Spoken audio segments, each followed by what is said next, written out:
Is your marriage in trouble? No, you are not alone, and God wants to heal your relationship. If you believe this, pray this prayer.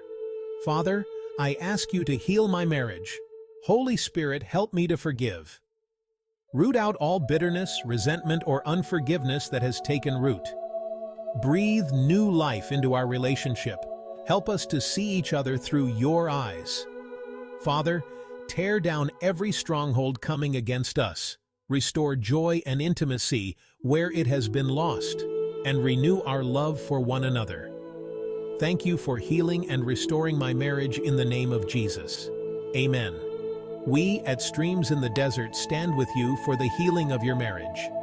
If you were blessed by this video, please like, share, and subscribe.